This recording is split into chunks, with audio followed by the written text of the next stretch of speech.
Ne kadar diyor? 18.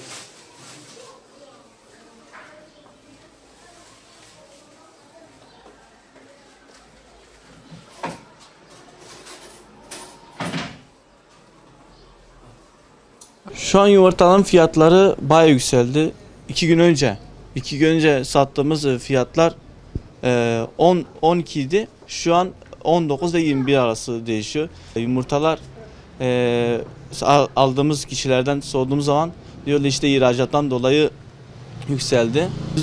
%40, %30 fiyatlar yükseldi.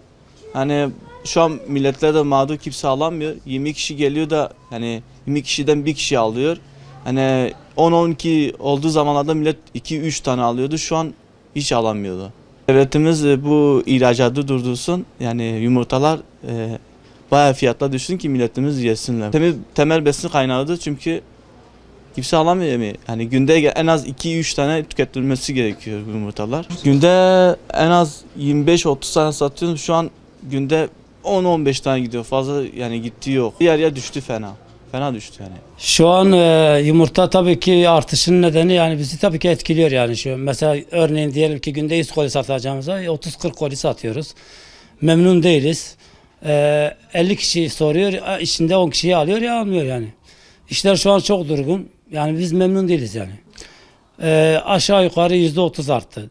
Daha önceleri laç yumurtayı 13-14 liraya sattığımız yumurta şu an 18 liraya satıyoruz.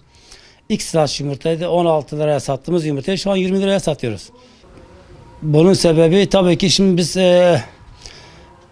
üretici kişiler mesela çiftlik sahiplerine soruyoruz. Aldığımız cevap işte doların yükselme nedeni ihracat, bu tür yani söylentiler. Yani bizi etkiliyor yani biz şu an gerçekten iş yapamıyoruz yani zor durumdayız ama yapacak bir şey yok. Yetkililere tabii ki çağrımız var. Buradan onlara sesleniyorum. Lütfen buna bir el atın. Yani şu an gerçekten yani iyi değil. Durumumuz şu an hiç iyi değil. Yani zor geçimimizi sağlıyoruz. Hadi biz kendimizi boş verelim diyoruz ama vatandaş alamıyor. Alma gücü yok. Fakir fukara insan çok. Alma gücü yok. Almadıkları zaman da biz gerçekten vicdanen rahatsız oluyoruz. Yani buna bir el atmasını istiyoruz yani. Vallahi normalde 3-4 koli üstü alıyorduk.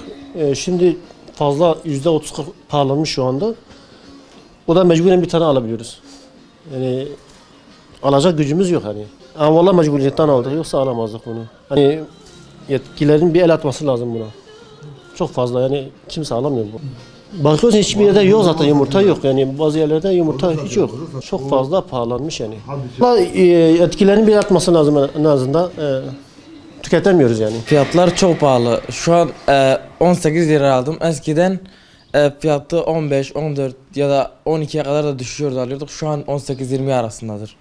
Yani fiyatları acayip fırlatmışlar. Buradan yetkililere sesleniyoruz. Bir şeyler yapsınlar artık. Bir çözüm bulsunlar. Mecbur olmazsak almıyoruz. Şu an acil bekliyorlar. Artık mecbur alıyoruz. Yani mecburuz almaya. Buradan tüm yetkililere sesleniyoruz, artık bir çözüm bulsunlar bu işe.